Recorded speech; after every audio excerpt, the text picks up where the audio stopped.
Hello there and welcome to this video session where I'm going to show you how I actually write winning business plans. Now, the main reason why I decided to create this video presentation is that I realized that a lot of entrepreneurs don't understand exactly what a business plan is, and therefore they tend to ignore this very important aspect. But the good news is that it's really not hard to understand what a business plan is. A business plan is basically your guarantee that you will succeed in business. It's your guarantee. So it's like some kind of insurance, right? Nobody buys a house without getting homeowners insurance, right?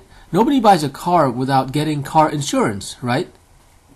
So a business plan is something that you write if you want to insure your business. Therefore, a business plan is not something that is nice to have. It is something that sane people do. It is something that is logical. It is common sense to have a business plan when you start a business. It is your insurance. Insurance against poverty, insurance against failure, insurance against bankruptcy. So if you're serious about your business, then you will have a business plan. And this is the perfect place for you to learn how to write a winning business plan. So first of all, before we talk about a business plan, let's talk about a startup. What is a startup? A startup is, of course, a new business enterprise that you are starting. But for our purposes, we will define a startup, any kind of startup, as a huge bet. You're making a bet, right? It's a calculated risk. Unfortunately, for most people, it is only a risk. It is not calculated, or it's not calculated very well. Because if they were able to calculate their risk, they would give you or give me the probability that they will succeed. So, for example, I always ask my clients, when they come to me for business consulting, I ask them, like, what according to you, what is the probability that you will succeed in business? Because they will tell me, I want to make $100,000, I want to make $200,000, and so on and so forth. And that's fine. That's the payoff if you win the bet. But what are the chances that you're going to win? And usually they can't tell me the answer because they haven't thought about it. Now, the answer or the probability of their winning the bet is more than 0%. Otherwise, they wouldn't take the bet. And it's less than 100%. Otherwise, they would have tons of investors lining up in front of their door to put money into their startup. So the probability is between 0 and 100%. So the first task is for you to discover, or for you to voice, according to your current perception of the situation and your future, what is the probability that you will succeed in business? This probability is very important because let's say you expect to make $100,000 in your first year of being in business.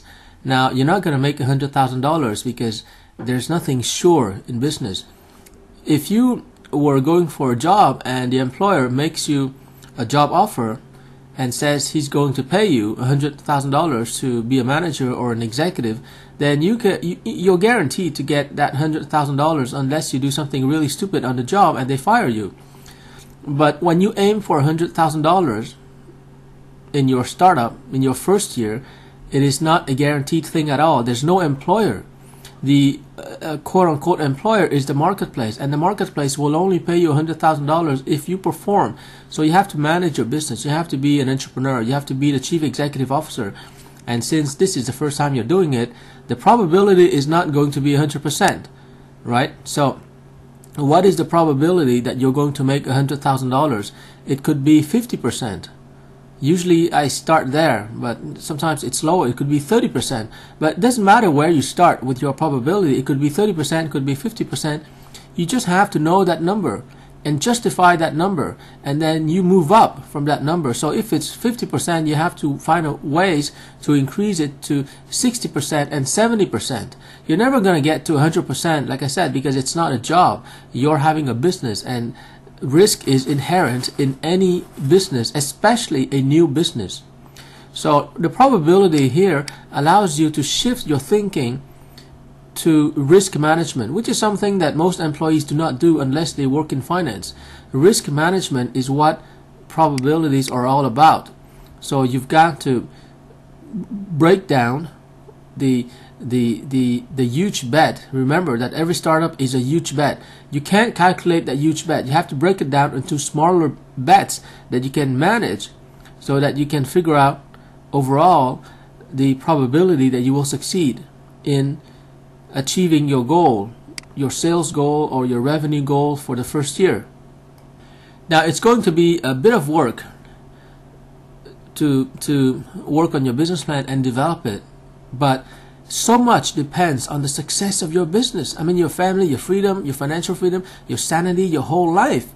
You know, you're going to invest a lot of money, you're going to invest a lot of time into your business, so it's really worth it to make sure that your business is going to be a winning business. You don't want to lose in business, right? So, you know, and at the same time, so much depends on your business, and yet it is also the most risky thing that you will ever do in this life. It is very risky. I mean, I've been in business for 20 years, and let me tell you, it is tough. It is really not easy. So you have to plan it out. It doesn't mean that you're going to stick to your plan 100%, but when you plan it out, you will see on paper all the problems and all the issues you're likely to have. And in many cases, you'll be able to avoid those problems. So you don't have to solve them at all. You avoid the future problems and the future issues and the future challenges by designing your business in a way that makes those risks, those problems irrelevant, because it's not on your path. So that's one of the major advantages of having a business plan. You can see the future, the likely future. You're not going to be able to see all the future, but the likely future, and you can avoid many of the risks and pitfalls and obstacles beforehand, so you don't have to deal with them. Now here, you know, you might think I'm being very tough and very strict, but this is the reality. If you see a friend who is in business and your friend doesn't have a good business plan, then please tell that friend to go get a job, because business and entrepreneurship is not for amateurs. It's for serious people. And if you're serious, you should have a business plan. Otherwise, there's no way that you can succeed. And even if you could succeed, it's going to cost you so much. It's going to cost you, it's going to stress you like hell, you know, for the little success that you'll be able to achieve in your business. So it's not worth it. If you don't have a business plan and you don't intend to write one, then business is really not for you. And that's because it is impossible, I repeat, impossible to succeed in business and build long-term sustainable wealth without a good business plan. So like I said at the beginning, every startup is a huge bet. But unfortunately, most people don't know how to calculate the odds. And even very skillful and very talented people don't know how to calculate the odds. Now, if you can't calculate the odds, then you have to learn it. And if you will not learn how to calculate the odds, you will get into debt. You will ruin yourself financially if you don't learn about risk management, which is simply about, you know, calculating the odds that you're going to succeed.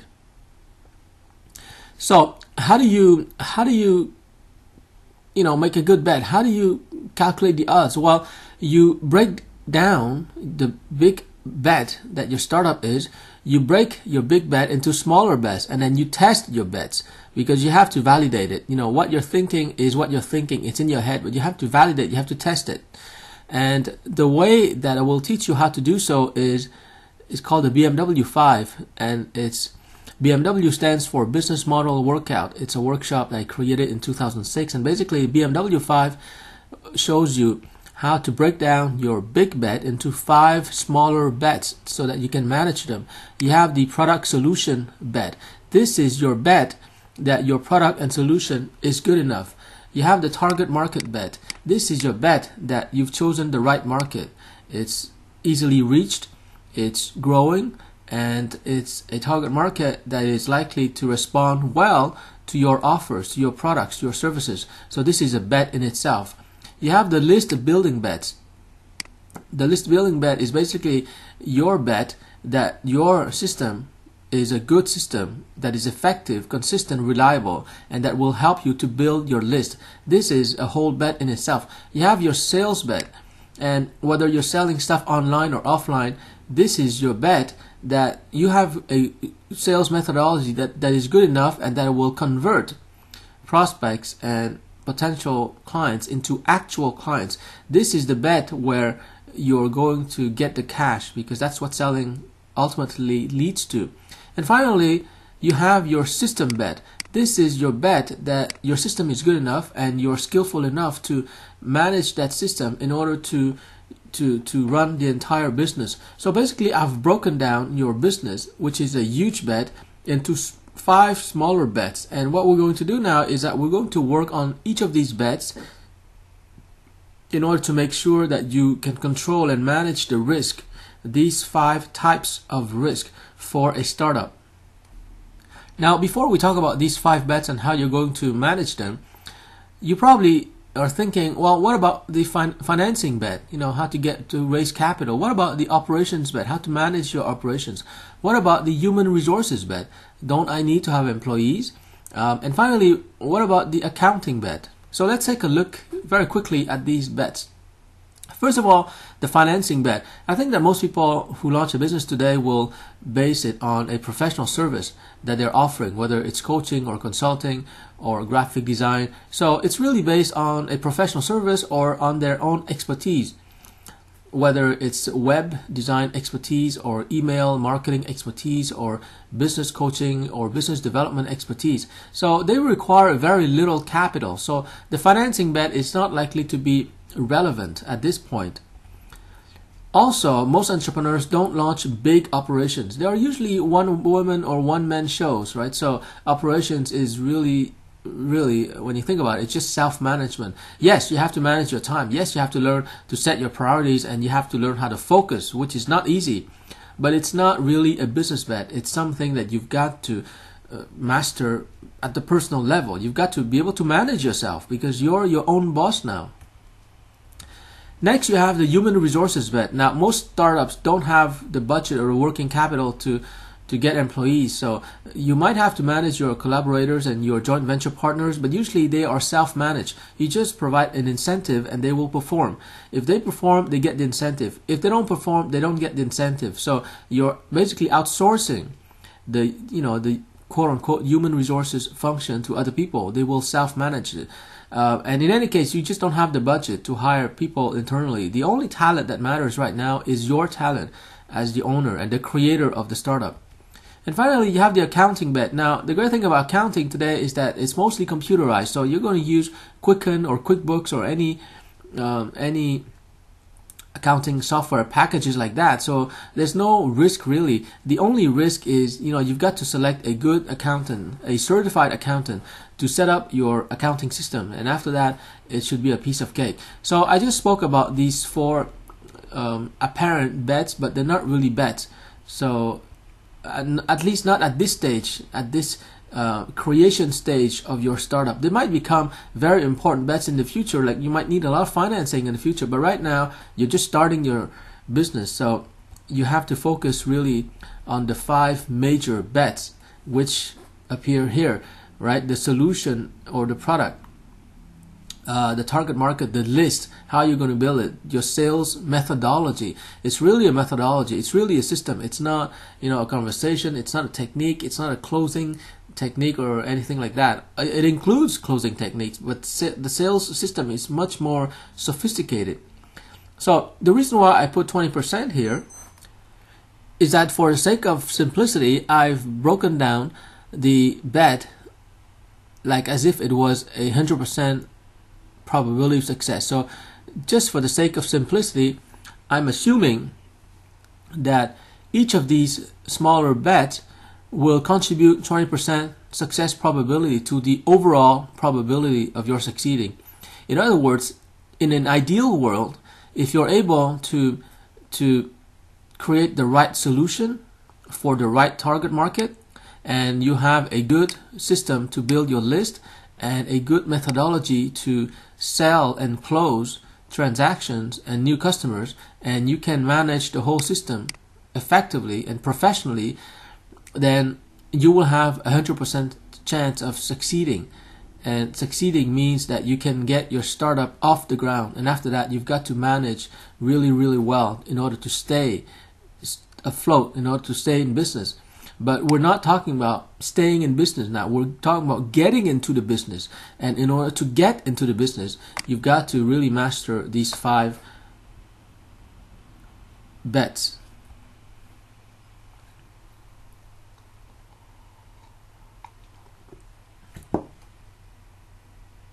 So in my consulting, I start with discussing the product or the solution, and I really have a series of maybe 50 questions that I will ask the client, the entrepreneur, about his solution to make sure that it is a good solution. Most people will somehow automatically assume, and I guess this is normal, they assume that the product they came up with or the service is a solution, but I assume it is not a solution.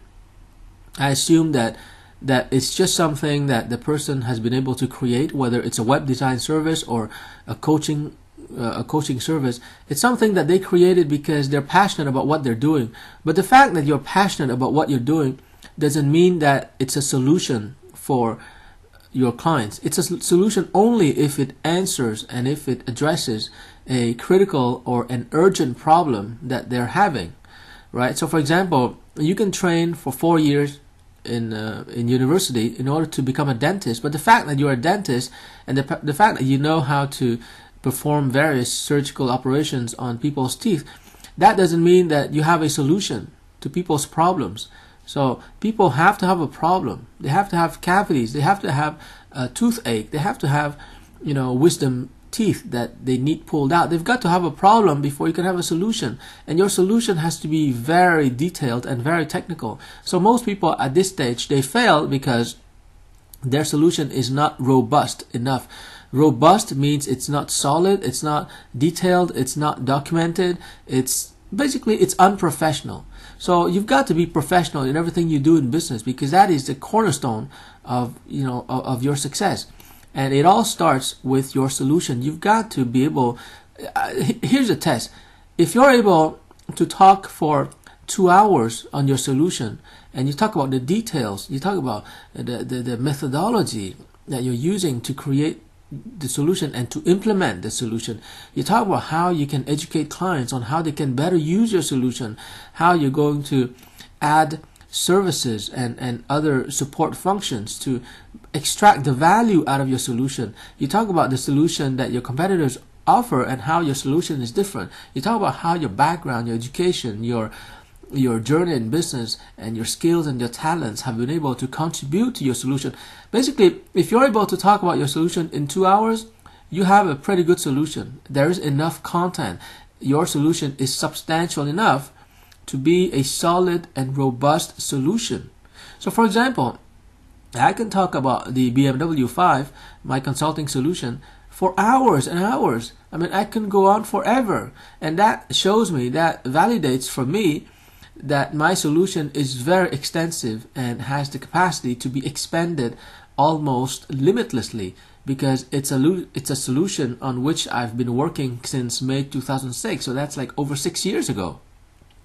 So in other words, when I talk about your solution, I'm being very technical, and I don't mean, because a lot of entrepreneurs will tell me, well, Peter, my solution is bada bing bada boom. Fine, now you got to spend the next 2 hours telling me more about your solution. The problem is that they are so anxious, maybe because of financial pressures, they're so anxious to go to the marketplace and present their solution that, like I said, they will skip the solution elaboration phase. They will not really elaborate on their solution. They will not develop it. They will go to the marketplace right away and they will pitch their solution, and most of them fail. In fact, all of them fail, because they go to the marketplace and they will create their so-called brand, but the brand cannot save you. The brand cannot save you because it's like having great packaging and people open the package and there's nothing inside, right? So don't make the mistake of doing what so many entrepreneurs are doing. They're focused on the appearances. They're trying to create a business card or a website that looks fantastic, or an email newsletter that looks cool, and they're creating a brochure, very colorful and all of that. And meanwhile, when you get right down to it, their solution is not very good. It's not very sharp. It's not well defined. There's no methodology behind it. There's no research. There's no rationale. There's no white paper. There's nothing in the solution itself. So this is why I tend to spend a lot of time with my clients to help them figure out what is your solution. Now, take one of the most successful companies in the world, Apple. Revenues of $209 billion. That's ahead of Google's $179 billion in revenue. Now, why is Apple so successful? The product, and that's it. They offer a solution. And in Steve Jobs' case, I mean, he was able to create with his team a solution or solutions that people could not even imagine they needed. So that's how good your solution has to be. Now, I know Apple is a multi-billion-dollar company, but it doesn't matter what the scale of your company is. You've got to create a good solution that people really want. And one of the great advantages is that if your solution is really good, you're not going to have problems in the future when it comes to your market, when it comes to building your list. You'll have tons of joint venture people come to you and they will sell their list to you because they see that you have a great product. You're not going to have much problems with selling because the solution will almost sell itself. I say almost because you always have to close the sales, right? Nothing will sell itself. It's impossible, but it will sell itself like 80% of the way, and you just have to put your finishing touch in order to close the deal, whether it's a small deal or a big deal. And finally, the system is much easier to manage and control if your product is good in the first place. So it all starts with your solution. So whatever time it takes for you to develop a good solution, a solution that is compelling, a solution that when customers see it, they want it right away, then it is time that is very well invested. So work on your solution. I'm working with a client right now who is creating a DVD selling for about $50, and she wants to go across all of Quebec. And I keep telling her, well, your main challenge, your main focus is your product, is your solution, whatever you put in that DVD. Everything else is not as important. So don't get distracted. So I keep telling her, focus on the quality of your solution, of that DVD, and that's it. That is your goal. That is something you have to work on every day. You got to rehearse. She's giving seminars, and I tell her, you got to rehearse, you got to do research, you got to brainstorm. Your DVD has to be the best in the world if you want to succeed in business, and that's the whole game. So anyways, that's the solution bet, and you've got to manage it until you master it. Next bet is the target market bet, and this is, in a way, it's more difficult than the solution bet, because the solution bet is related to you, right? It's related to your creation. It's based on your strength and your talent.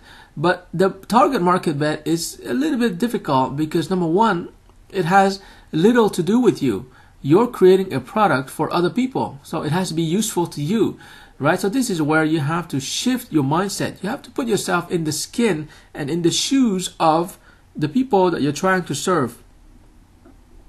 But exactly who are these people? Who are these people? So this is where you have to be analytical. You have to really be observant. You have to observe people. You have to be analytical. You have to synthesize. You have to do research. And this is the weak part of so many entrepreneurs. And the reason why is that it is the nature of the entrepreneur to focus on himself. I don't mean that the entrepreneur is selfish. I simply mean that the entrepreneur is a kind of person who is self-oriented, and he is confident about his own opinion.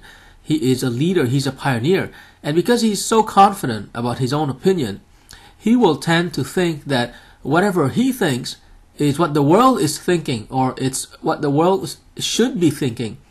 But that's not the reality. Because the fact is that you're not going to buy your product.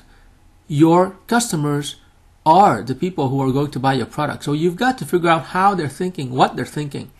But like I said, most of all, you've got to figure out who they are.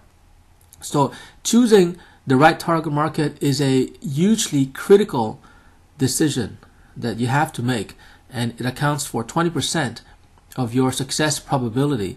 And usually, unfortunately, it's a 20% that is not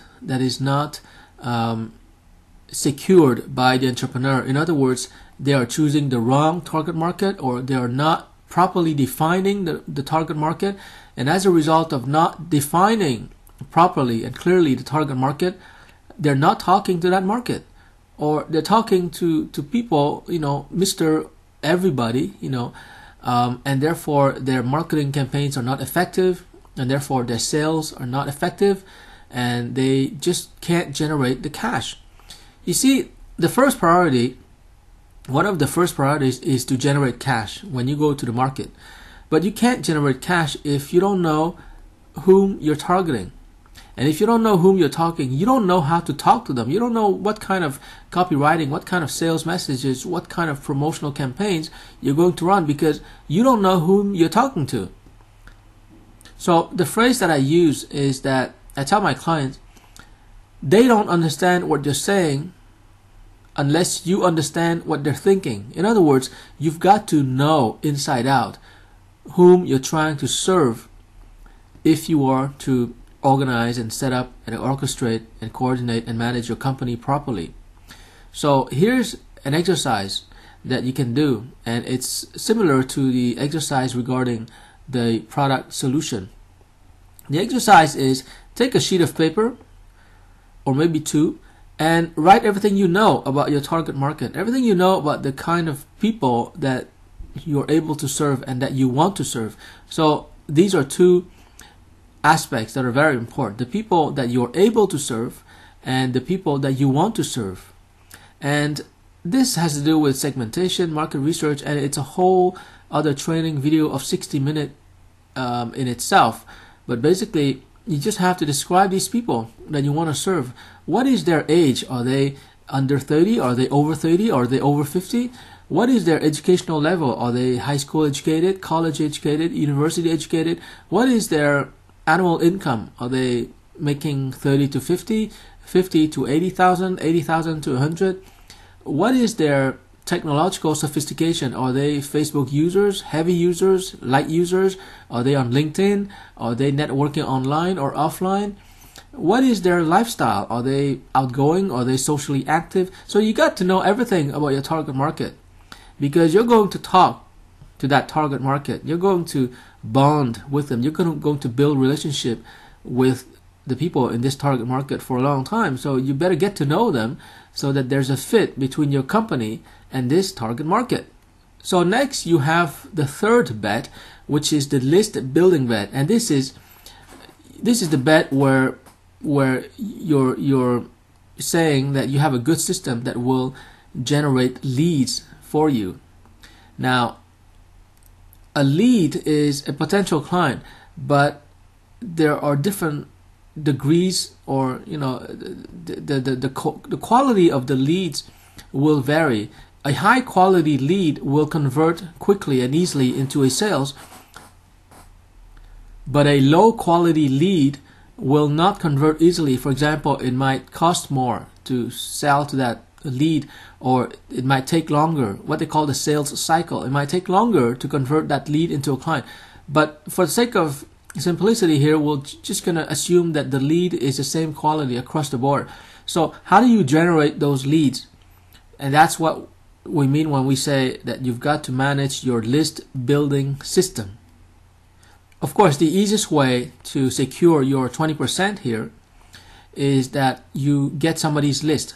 So you find someone out there who has a list of your customers or who has a list of buyers. Now you tell that person, why don't we do a joint venture, and I'm going to write a sales letter and you just have to send it to your list, to all the people on your list. So you have 5,000 people on your list, and if you send that sales email to those 5,000 people, and then I will share 30% with you. So every time that I make a sale, you get 30% easily. So this is great, because a person who owns the list will be able to make money from that list. She's going to make 20 or 30% just for sending one email, and you're going to make 80% or 70%, because 80% and 70% is a lot of money, because without that list owner or without that list, you would not be able to make those sales. So that's the easiest and the quickest way to build your list, or to leverage somebody else's list. Next, we have the sales bet, and this is not an easy bet. Why? Because most people are not naturally good at selling. And fortunately, the good news is that you can always learn to become a better salesperson. And there are tons of books out there, tons of audio tapes, tons of YouTube videos. But the critical thing here is it's not just your personal ability when it comes to selling, you've got to have a sales system. And in a different video, I'm going to talk about how you can create a sales training program with what I call a reseller kit that will train your salespeople on how to do a sales presentation, how to do an effective sales presentation that will convince buyers so that they become your customers. So selling here is really a system, and when you've set up a good, effective, and professional sales system, then you secure 20% of your total success probability. The quickest way, of course, is for you to hire professional salespeople and just train them on your particular products and services. And usually professional salespeople know about the sales process, about how to create a good sales methodology. And in any case, if you hire them on commission only, then you have nothing to lose, because if they close, then they will make 30% of each sale and you make 70%. But the point is that you don't have to carry that sales risk internally. You can go to professional salespeople. So that's the easiest way to cover that 20% of risk. Now at this point, I want to reinforce the very important idea that these bets do not operate on their own. These are risks that are interrelated, interconnected with the other risk. For example, your sales risk is very strongly correlated with your solution risk. In other words, if your solution is really good, then it will help your sales to increase, and it will help you to get joint venture partners, because they will be excited about your solution. They have their own customers and they want to help their customers, right? But if your solution is not good and they're not convinced that your solution can help their customers, they will never give you access to their list, because then they would lose their reputation. So that's why, like I said before, your solution, your product has to be stellar. It has to be excellent. It has to be so distinctive. It has to really, really help customers improve their lives, their careers, their businesses in a tangible, concrete, proven manner. So whatever time it takes you, whatever money it takes you to build a good solution, you have no choice. You've got to build the very best solution in the world, because it impacts your list building, your sales system, and your target market. So everything here is, it's related to one another. So you don't have 5 different separate bets. They're all interrelated. They're all interdependent.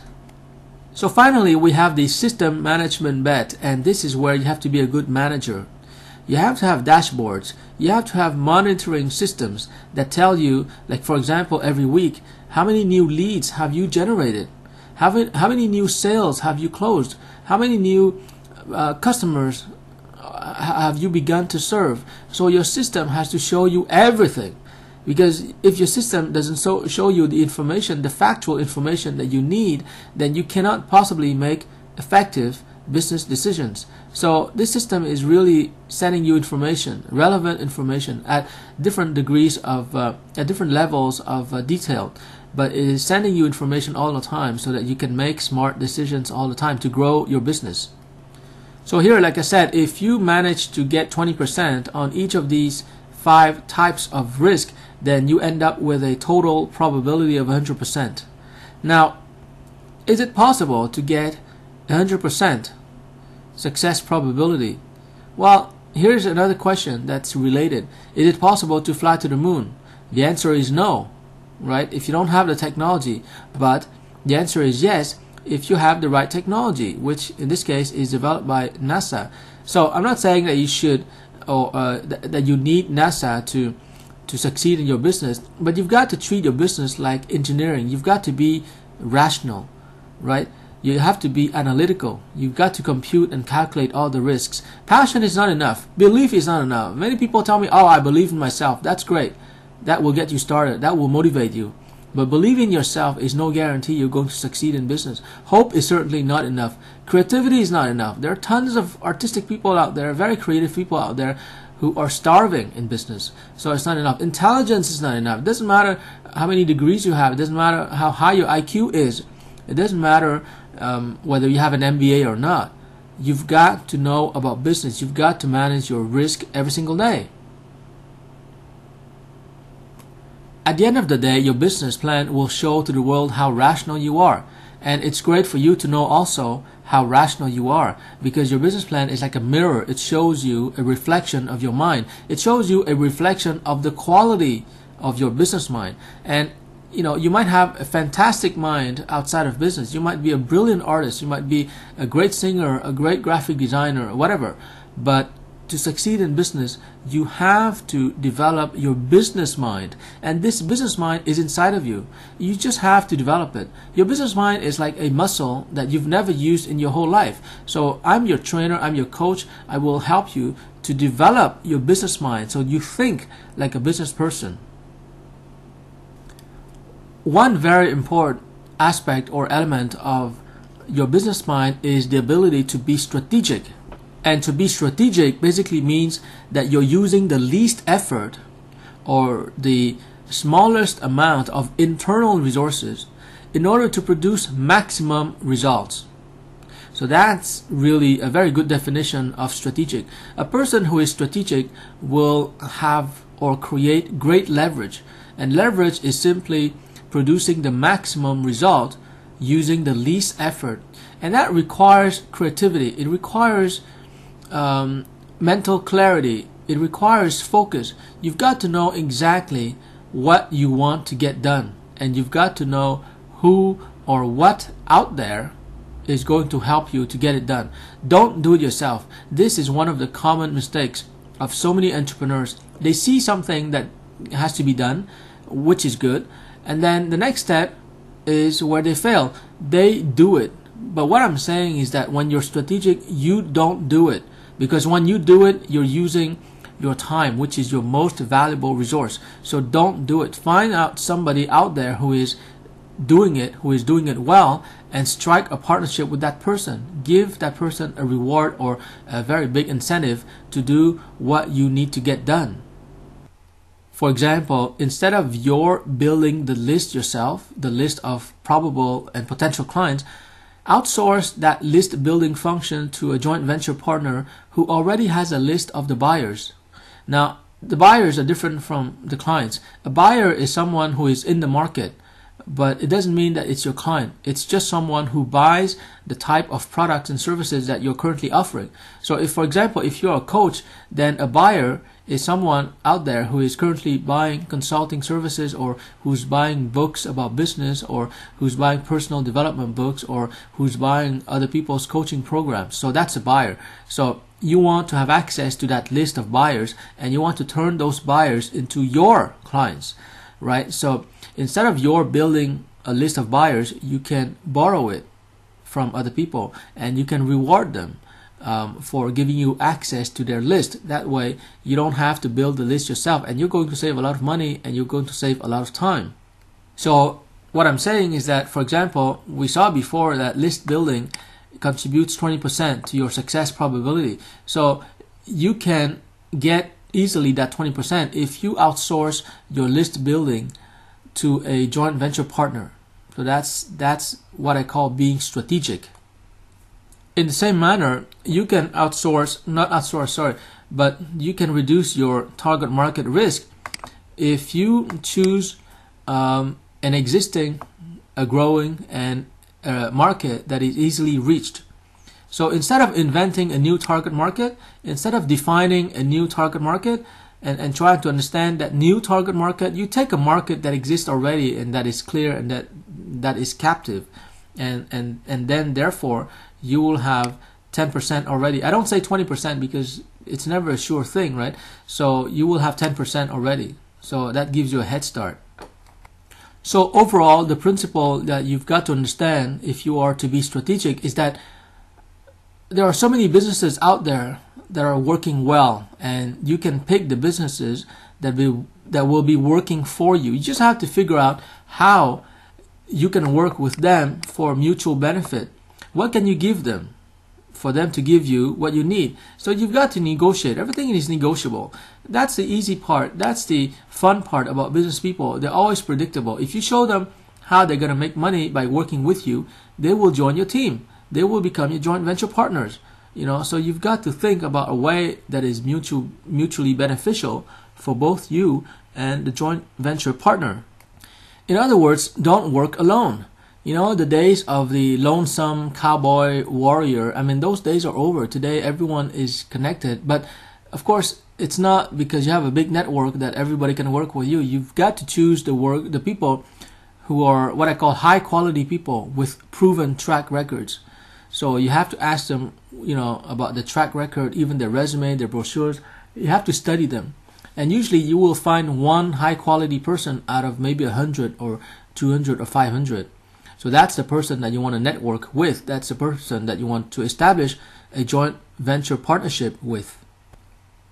So basically, in this brief video presentation of about 45 minutes, you've just witnessed the magic of creative business design. And the great thing about business design, which is not the same thing as business planning, is that with the right business design, you can take a lot of risk out of your business, even before you plan your business or even before you launch it. Because as we've seen before, you can actually virtually eliminate much of the risk.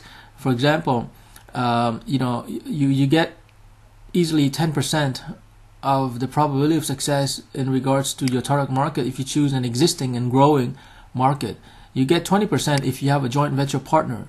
You get 15% if you hire a team of professional salespeople on commission only. You get 10% probability of success if you use templates and dashboards and systems and automation that have been proven to work. And this is something I did mention before, but let me talk about it now quickly. You get 20% if instead of inventing a new product or solution, you buy the license from an existing product owner, and then from that license you have the right to sell that product or that solution. So that's an easy 20%. But I guess most people who go into business will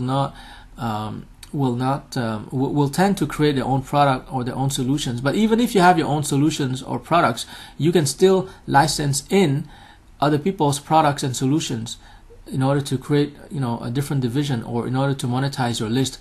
But anyways, that's more advanced. But my point is that with the right business design, you can take a lot of risks out of your startup venture, and therefore you are more likely to succeed, and you're more likely to get a lot of investors and lenders on board because they see that the way you design your business is so smart, and it's designed in a way that minimizes the risks, and yet it will maximize the payoff. It will maximize revenues.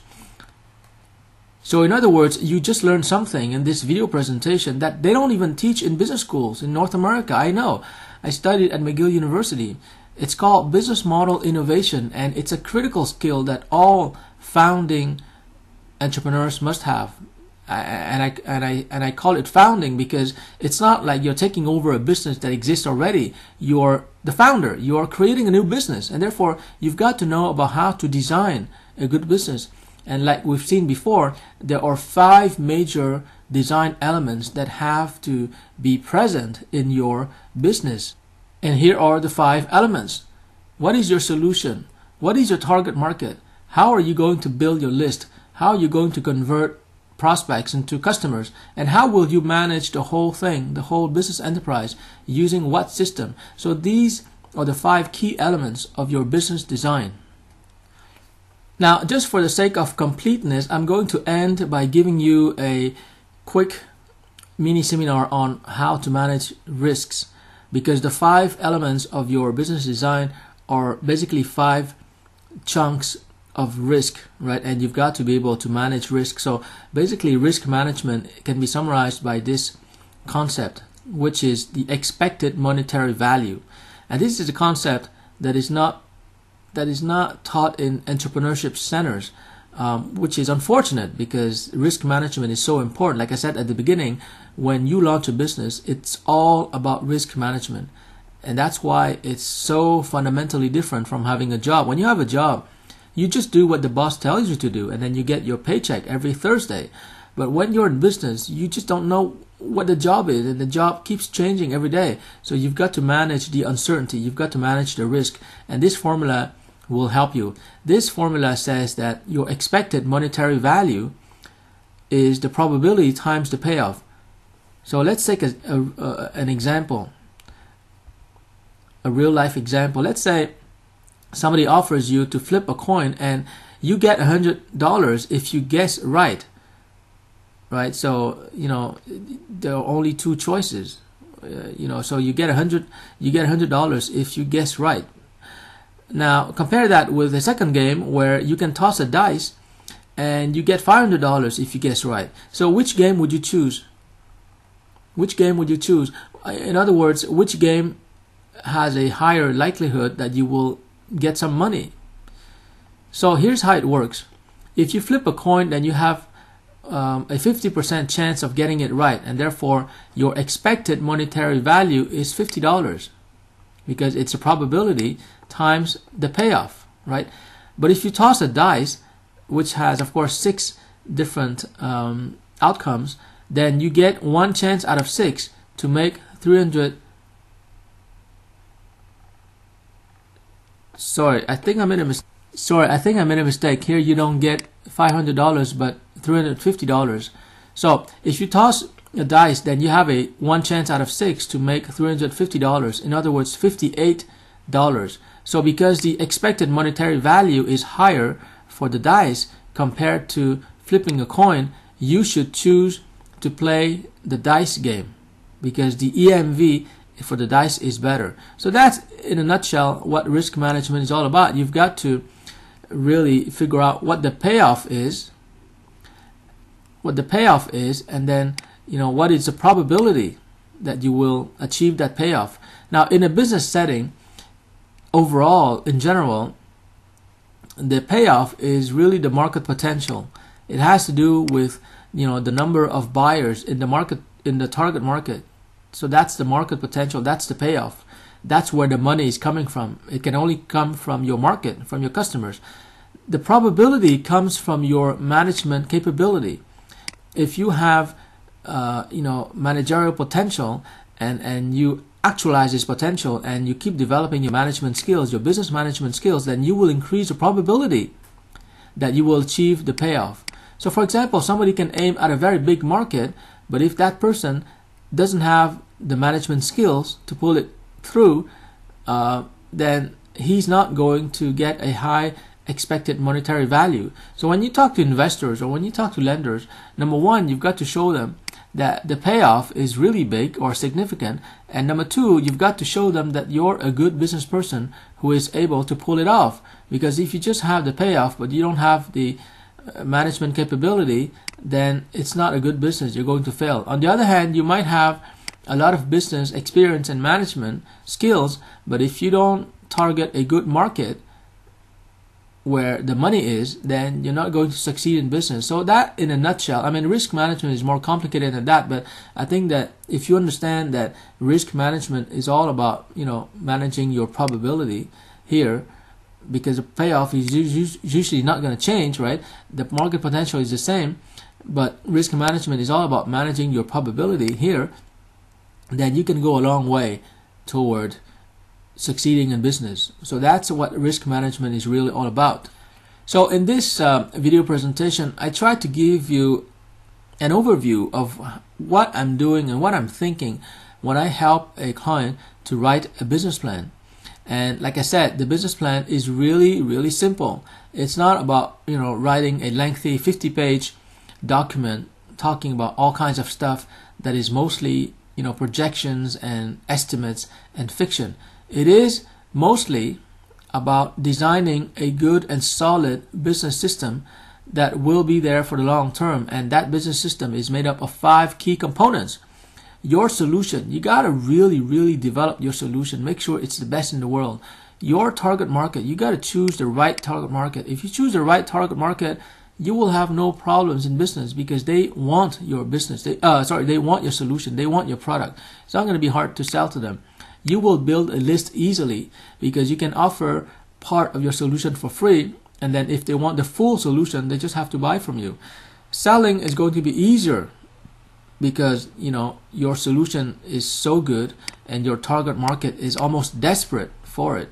And system management can be computerized, and you can use templates and dashboards that exist already. So it's not going to be difficult. So basically, business planning can be facilitated if you have the right business design, and that's what I'm helping my clients with. So I hope that you got a lot of benefits from this video presentation. I hope that you took a lot of notes, and you can view this video again and again and share it with your friends and your colleagues and your business associates and collaborators. But it's important to understand that this is really about business design. So in this video, I didn't go into detail about how to write a 50-page business plan. That can be done later. That's what I call the easy part. The tough part is, how are you going to design your business? How are you going to decide on these 5 key components of your business? This is an art. This is not a science. This is an art that usually you need a good consultant to help you with, or in fact you need a whole panel of advisors, experienced business people, to help you to determine these 5 key elements. Because without these 5 key elements, you just don't know where to focus your attention in order to manage the risk. And remember, your business is a huge bet. It's a big chunk of risk. And when you break down that bet into 5 smaller bets, then you're able to manage your probabilities. You're able to manage the process where you increase the likelihood that you're going to win in business. And that's what business planning is all about. That's what business design is all about. You identify all the risks and you take care of them, or you eliminate them until you are facing them or staring them in the face in the marketplace. So that's the whole idea behind planning, behind putting down on paper your business design. The whole idea is that you're dealing with obstacles and risks and challenges and issues on paper, in a conceptual or in a mental manner, in a foresightful manner, before you have to deal with them in real life. And therefore you've got an advantage. So that's why you've got to use your brain power. That's why you've got to use your mind and your creativity when you design your business, because the payoff or the reward is that you're going to significantly increase your chances of succeeding in business. So anyways, that's the video for today. I hope you like it. And if you like it, please share it with your friends and associates, and send me questions if you have questions or comments or feedback. I would love to hear about you. And until next time, have a great time working on your business.